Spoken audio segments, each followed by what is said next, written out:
Thank you, Peter, for inviting me here, and I would like to thank the participants. I am from Ethiopia originally, and from Oromo community. The Oromo are the largest ethnic group in Ethiopia, and here I think next to Somalis, the figure is controversial. Some say 20,000. Some say 40,000 Oromos are in Minnesota. So the largest Oromo diaspora is in Minnesota. And now when when Omar talks about what is happening here and what has been happening back home, he made me remind something that is, I feel that U.S. Citizens need to be very responsible for what kind of government they would have, because when I was in Ethiopia, I remember that we used to follow U.S. election more than U.S. citizens, because we know that they decide our fate. They decide, because U.S. is the largest donor to Ethiopia, and Ethiopia is an ally to U.S. Ethiopia sends its troops to Somalia and some other neighboring countries, but Ethiopia has never had a democratic government. We had the monarch before 1974. After 1974, we had there was a coup d'etat, and we had this military junta, a socialist communist government. And after 1991, we had another military group, insurgent group, who came to power after 1991. So we're always there under authoritarian tyrants, and so Ethiopians do not expect Americans or the American government to help them with economic support. We also expect that U.S. is a friend and it would help us to transition to democracy, which we never, which we don't see. The U.S. support the government, and the government with the money and with that weapon keep on killing any descendants, any dissents, any opposition, and so that hope never come true, never realized. So that's why, I mean, when American citizens elect their governments, they should know that their government is not only their government in the United States, it has a lot of influence anywhere else in the world. So let me go back to myself. I will just tell you my story, my experiences in Ethiopia. I came to United States in July 24th, 2013, and I immediately filed asylum, and my asylum was approved in January 2017, just a year ago, after like 3 years and something. And why do I need to file asylum, and why would I decide to remain here? Is it because I hate my country? No, not at all. Is it because I needed more economic achievement or more thing here? No. Let me tell you why. It was by the year 2000 that I completed high school, and I joined the university in Ethiopia to study law. So the year I joined the university, there was a university student movement. As I told you earlier, the government suppresses everything. There is no freedom of speech, and there is no, most human rights are restricted in Ethiopia. So the university students, and the government usually focuses on university students, because the population, in Ethiopian culture, university students are usually the drivers of any movement, any change in Ethiopia. That is what the people know. That is what happened in 1970s. Because of the university student moved, people followed, and they overthrew the monarchy. So there is that impression in Ethiopians' mind. Whenever university students are prized, people will follow. So the government focused on university students. A lot of spies are there in the university. There are people who doesn't graduate. They live there. You see them all the time. They live there 10 years, 20 years in the university.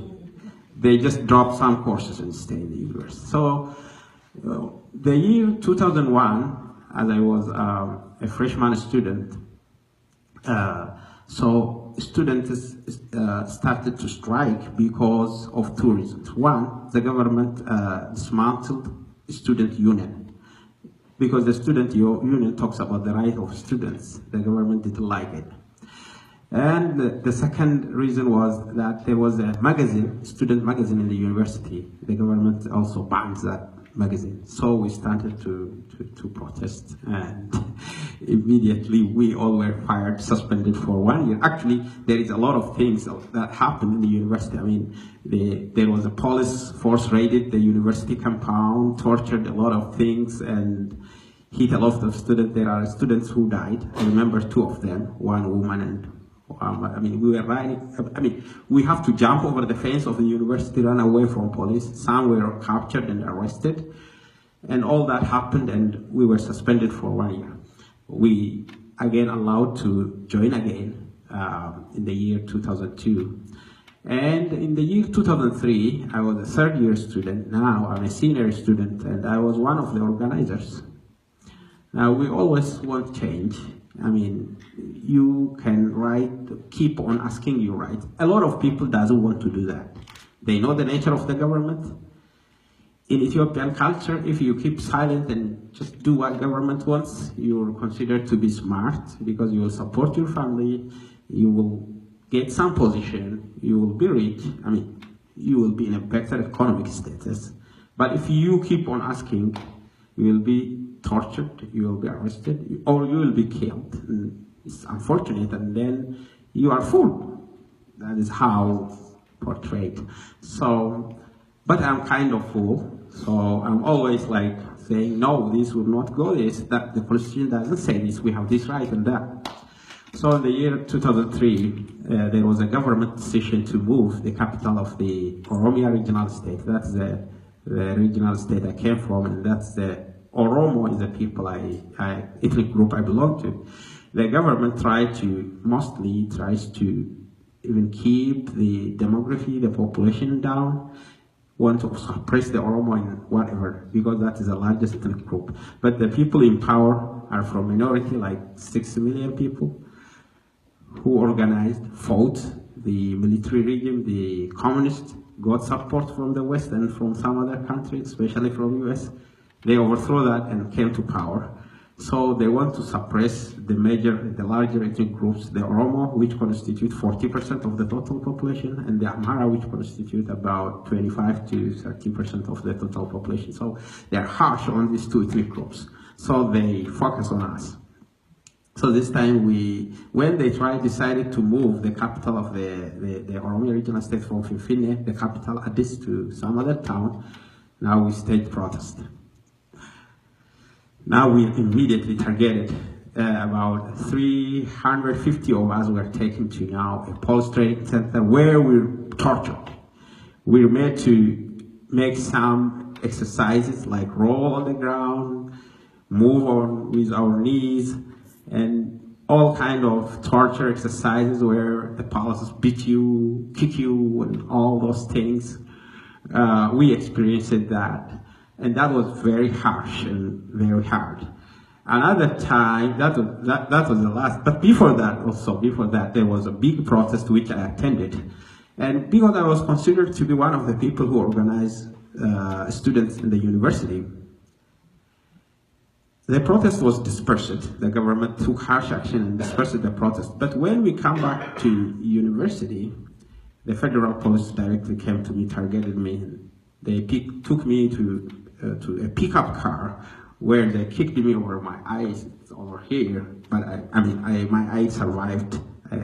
So kicked me over that and kicked me with that sticks so many times and throw me to a jail for a day. That was for a day. But after that, when we came back to university, actually there was also harassment by intelligence forces, spies. They came to me in the university compound. When I leave the library, there were dark areas where we walk. They just caught me there too. Hey, why you try to organize people against government? Why are you against government all the time? The other one pointed a gun at me. What do you want to do? I mean, do you want to kill me?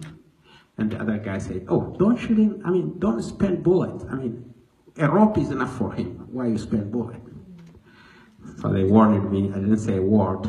If you keep on this, we'll kill you. I left that. Then this protest was after that. After that, we stayed. I mean, this didn't happen only to me, to a lot of students. So we staged protest. We were taken to police training camp. We were tortured there. And then 25 of us were selected and thrown to prison, to jail. That time we were kept for about, actually we were accused of vandalism. We were kept for 1 month and something, and we were given a bail right by the court. That court was, I think, a little bit out of the influence of the, maybe the executive. So we were released, but protests kept throughout the country, so especially the Oromia region. All high school, everybody was protesting. So now we're banned from university. We 25 of us dismissal for good. Then the rest 350 students for 1 year suspended. So they again kept on looking for us.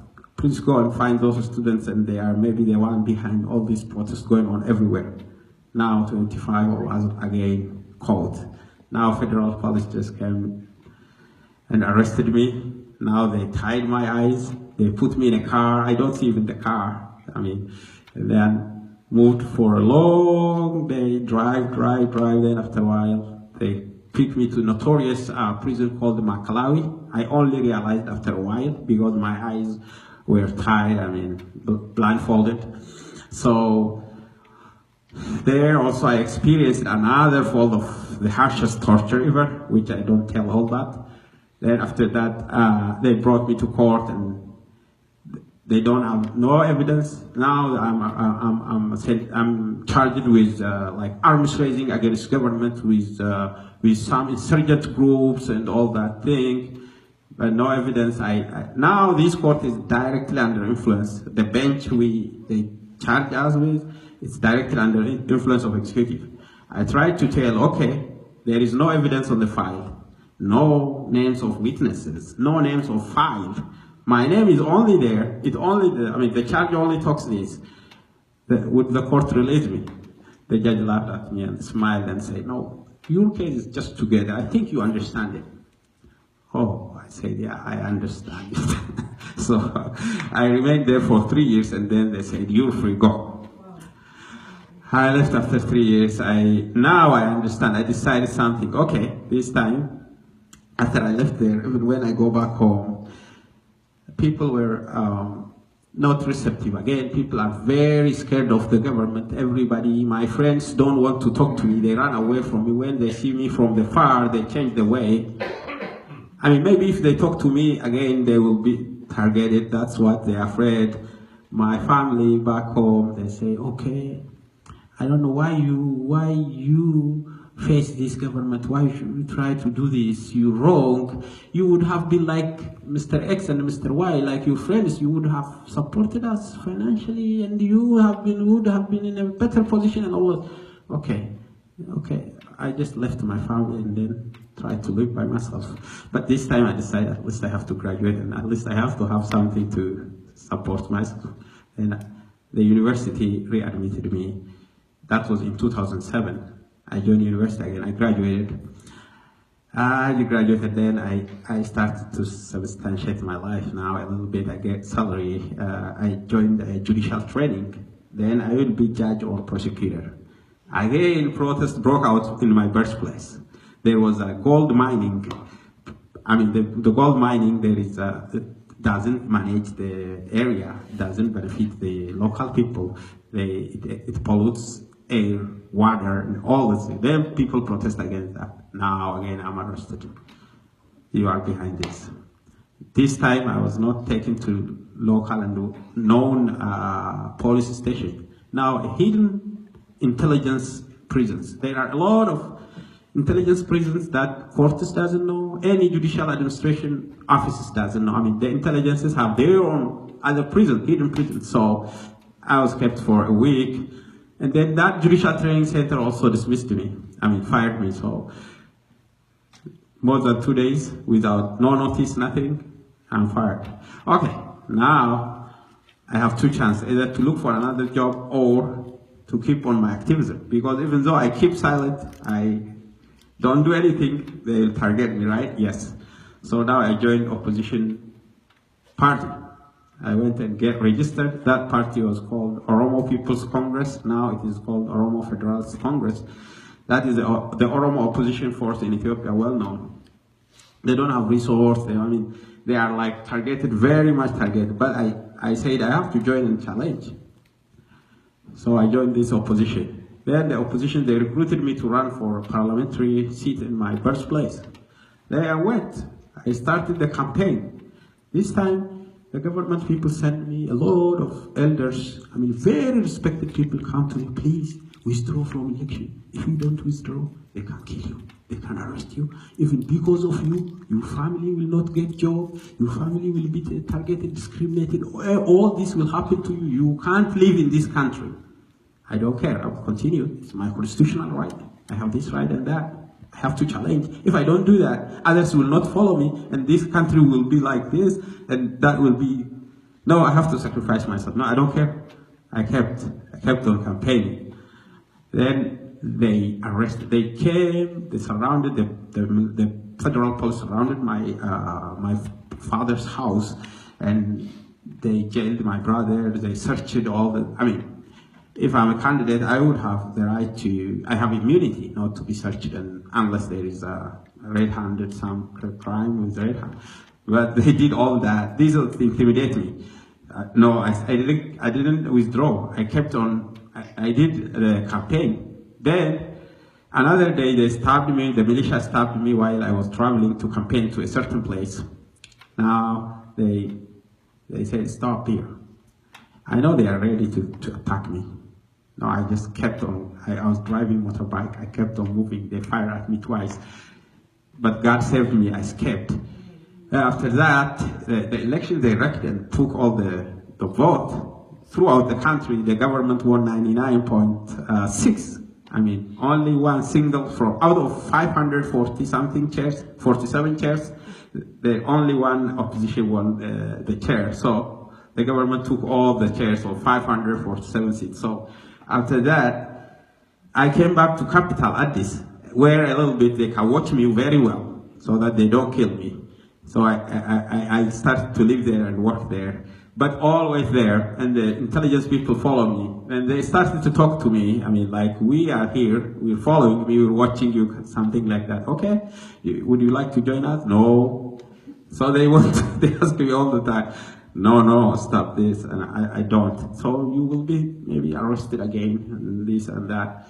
It is while I'm here that I was looking for some scholarships. Now I knew that they arrested me, they did all the things, maybe next they kill me, right? Yeah. So I got a scholarship to Winona State University in the United States, which helped me to get visa to travel to the United States. Then I arrived, I said, thank God. Because if I'm there, I would have been in prison. Most of my friends are in prison. Especially there is urgent action by Amnesty International to one of my colleagues called Bakale Garba, who is in prison, who is very sick now, under risk, individual under risk. I would have been one of them, or I would have been dead by now. So that's what happened to me, and that's how I left my country. Thank you very much for giving me this opportunity. Thank you for listening.